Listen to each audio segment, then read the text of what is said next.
साथियों, हमारे बीच में सम्मानीय अजय जी बच्चों को बुक भेंट कर रहे हैं, जो कि मौर्य कंसल्टेंसी के तरफ से है। सम्मानीय अजय जी हैं और इसमें हिंदी, इंग्लिश और मैथ की बहुत ही अच्छी बुक है, जो कि सम्मानीय अजय जी कुछ ही समय पहले भेंट किए।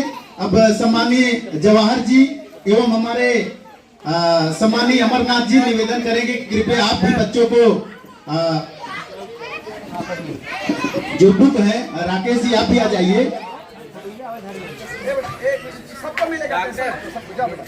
साथियों, हम लोग शिक्षा ग्रहण करेंगे तो अगर जिसके अंदर शिक्षा होगी, शिक्षा हमेशा सवाल पैदा करती है। कोई भी हो, अगर शिक्षा नहीं है तो कोई कुछ भी कह देगा, हम मान लेंगे। लेकिन अगर सम्मानीय अजय जी, राकेश जी और सम्मानीय जवाहर जी, सम्मानीय अमरनाथ जी बच्चों को बुक पुस्तक भेंट कर रहे हैं। कृपया बच्चे लोग जो बुक लिए हैं इधर खड़े हो जाएं, 1 मिनट सबका फोटोग्राफ हो जाए साथ में। फोटोग्राफ, बच्चे लोग एक बार आ जाएं इधर। अच्छा, आज आपको पता है किसकी जयंती है? इधर लिखा हुआ है, प्रथम शिक्षिका सावित्रीबाई फुले। किसकी जयंती है? सावित्रीबाई फुले। तो आज क्रांति ज्योति राष्ट्रमाता शिक्षा की देवी सावित्रीबाई फुले का जन्मदिन है। इस जन्मदिन के अवसर में उपलक्ष्य में ये बच्चों को बुक वितरित किया जा रहा है। साथियों, शिक्षा एक ऐसा चीज है, अगर हमारे अंदर शिक्षा है, किसी के अंदर शिक्षा है, तो शिक्षा हमेशा सवाल पैदा करती है। कोई हो रहा है तो क्यों हो रहा है, उसके ऊपर कारण क्या है, उससे क्या होने वाला है। अगर हम शिक्षित नहीं हैं तो कोई कुछ भी कहेगा, हम मान देंगे। जैसे अभी किसी को कहा जाए कि अखिलेश जी के बैग में 2 लीटर कपड़ा है, अखिलेश जी के बैग में 2 लीटर कपड़ा है। अगर जिसको लीटर और मीटर का पता नहीं होगा तो वह बोल सकता है कि हाँ, हो सकता है कि भाई 2 लीटर कपड़ा होगा। लेकिन जो शिक्षित होगा, पढ़ा लिखा होगा, तो वह तुरंत क्वेश्चन करेगा कि भाई कपड़ा तो मीटर में आता है, लीटर में आता ही नहीं है, तो ये चीज तो हो ही नहीं सकता है। तो कहने का मतलब शिक्षा वो शेरनी का दूध है, जो जितना पिएगा वो उतना दहाड़ेगा। और शिक्षा अगर हम लोग नहीं ग्रहण करेंगे तो हताश रहेंगे, निराश रहेंगे, लाचार रहेंगे। साथियों, अगर किसी समाज को गुलाम बनाना है तो उनसे 3 चीज छीन लीजिए, वह समाज हमेशा के लिए गुलाम बन जाएगा। शिक्षा, संपत्ति और शस्त्र। अगर आपके पास शिक्षा है तो सब कुछ है, और अगर आपके बच्चों को हायर एजुकेशन शिक्षित करना है तो उसके लिए संपत्ति चाहिए, क्योंकि डॉक्टर, इंजीनियर की पढ़ाई में 5 लाख, 10 लाख, 15 लाख लगते हैं, नॉर्मल नहीं। तो शिक्षा, संपत्ति और शस्त्र। हम लोग जैसे महिलाओं की बात करते हैं तो महिलाओं को आज सावित्रीबाई फुले की बात की जाए, जैसे जो महिलाएं बोलती हैं कि ये चीज असंभव है, कठिन है, नहीं हो सकता, उन महिलाओं के लिए ये सावित्रीबाई फुले एक ज्योति के रूप में है कि जब असंभव था, जब स्कूल नहीं था, उस जमाने में इन्होंने कैसे लड़ झगड़ करके स्कूल को खोला। जब इन्होंने निश्चय किया कि हम बच्चियों को पढ़ाएंगे, और जब पढ़ाने जाती थी तो लोग उनके ऊपर गोबर, माटी, कचरा, यहाँ तक कि रास्ते में कंकड़ पत्थर तक मार देते थे, और वो उसी गंदे कपड़े में पढ़ाने जाती थी। तो उनके जो पति ज्योतिबा राव फुले थे, उन्होंने देखा कि सावित्री जी ऐसे ही जाती हैं, तो उन्होंने कहा कि आप 2 साड़ी लेकर के जाया करो, 1 साड़ी बदल करके फिर वहां पर पढ़ाया करो। तो उस समय की जो व्यवस्था थी, लोगों ने निंदा करके उनको घर से निकाल दिया, और घर से निकाल दिए तो अपने जो परिवार में थे, समाज में थे, उस समय कोई इनको अपने शरण नहीं दिया। उस समय एक फातिमा शेख मुस्लिम महिला थी, उसने इनको अपने घर में शरण दिया, और उसका भाई था उस्मान शेख, जो कि कंधे से कंधा मिला करके उनका साथ दिया। तो अगर देखा जाए तो ये लोगों ने 1848 से लेकर 1852 तक 1, 2, 3 विद्यालय नहीं, पूरा 18 विद्यालय खोले। तो सोचिए कि जब उस समय था तो उन्होंने कितना संघर्ष किया होगा। तो आज हमारे समाज की बच्चियां प्लेन चला रहे और देश चला रहे, तो कहीं ना कहीं सावित्रीबाई फुले का योगदान है। और मौर्य कंसल्टेंसी के तरफ से कैलेंडर भी आया है और चाहेंगे कि भाई सभी साथी जाने लगेंगे तो इसको ले करके जाएंगे। हम चाहेंगे कि सम्माननीय अमरनाथ जी 5 मिनट हम लोगों को संबोधन दें कि भाई आज शिक्षा के ऊपर, एजुकेशन के ऊपर, क्योंकि शिक्षा से ही सब कुछ संभव है। तो 2 शब्द आपके मुखारबिंद से। भाई जोरदार तालियां एक बार होनी चाहिए। आज बहुत अच्छा आनंद का अवसर है। आपके सामने मैं एक चीज कहना चाहता हूँ। पैसा कमाने के लिए भेजा चाहिए, पैसा कमाने के लिए भेजा चाहिए और परोपकार करने के लिए कलेजा चाहिए, जो कि हमारे सामने अजय जी प्रस्तुत है। उसकी एक मिसाल है।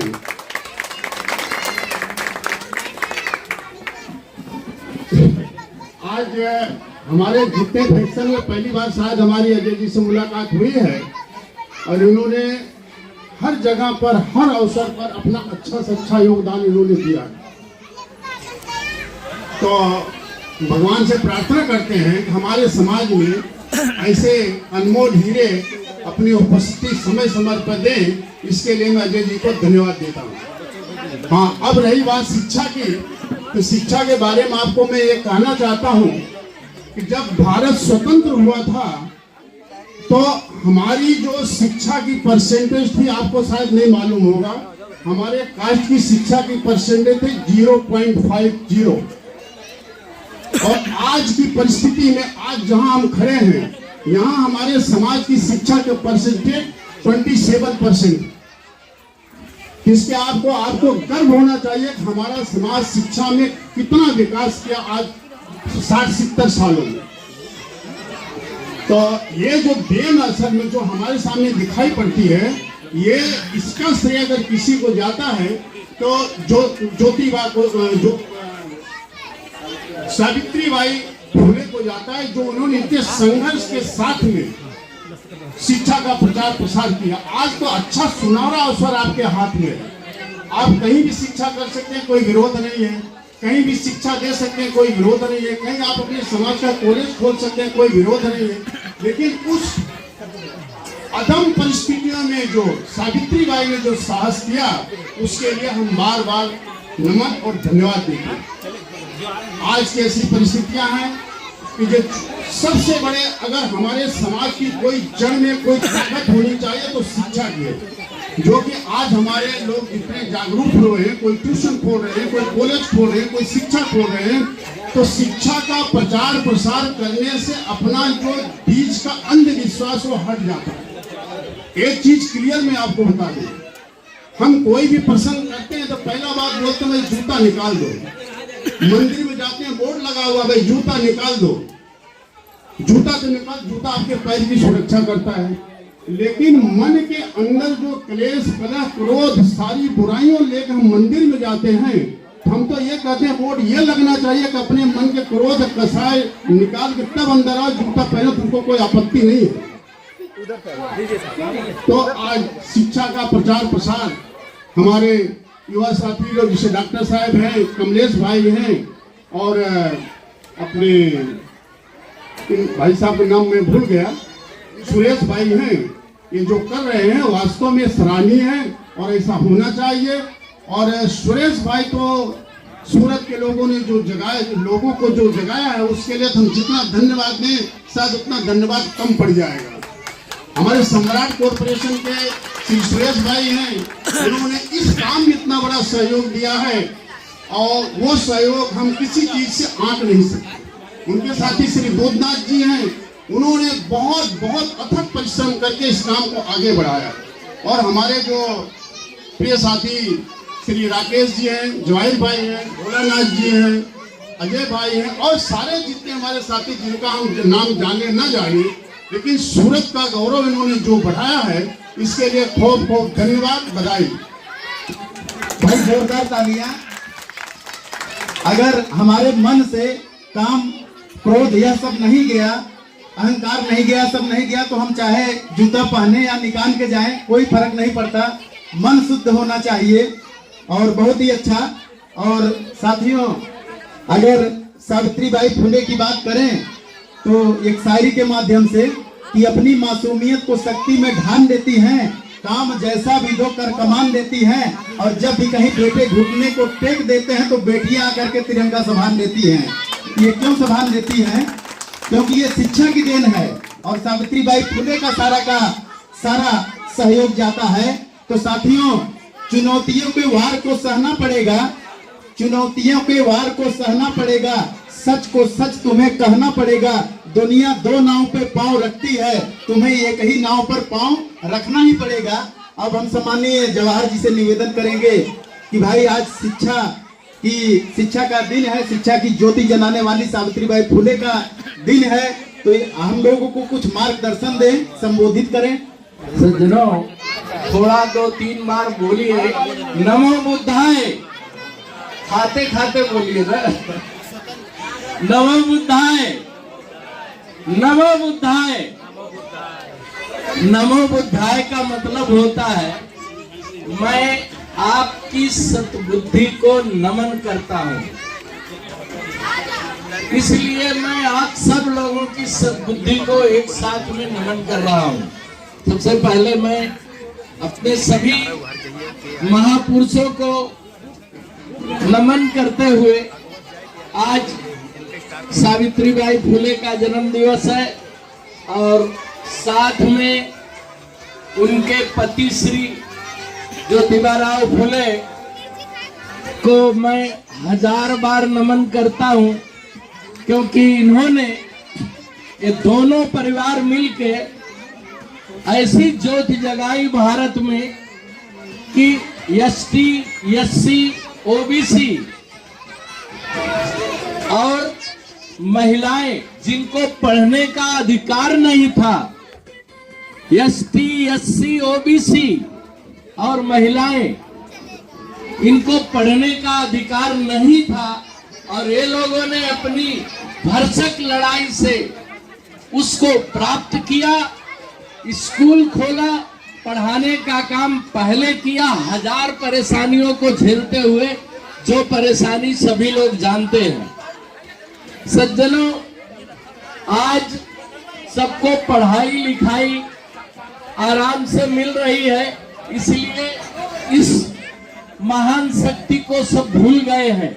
और मैं तो बोलता हूं कि इस महान शख्सियत को हर गली, हर कूचे में इनके जन्म दिवस को मनाना चाहिए, क्योंकि आज इनके द्वारा ही हमारी पढ़ाई लिखाई का बंदोबस्त सही ढंग से हो सका, जिसको कि हम लोगों को इसका कोई हिसाब नहीं था कि हम लोग पढ़ेंगे लिखेंगे क्या करेंगे, दबान था और इसको पाप माना जाता था। पढ़ाई लिखाई एसटी, एससी, ओबीसी और औरतों को पाप माना जाता था, कोई नहीं पढ़ सकता था। और मैं श्री बाबा साहब अम्बेडकर को सत प्रणाम करता हूं कि इन लोगों के और भगवान गौतम बुद्ध के और सम्राट अशोक के, इन सब के पदचिन्ह सामने ले आकर के खड़ा किए और आज उनका सब लाभ ले रहे हैं। और नाम लेने के लिए कोई तैयार नहीं है। नाम लेने के लिए नाम भी ले लो तो उनको भी, सबको बुरा लगता है। तो सज्जनों, कम से कम जितने लोग जागे उतने लोग जागे और धीरे धीरे एक एक आदमी, 10-10 आदमी को जगाओ।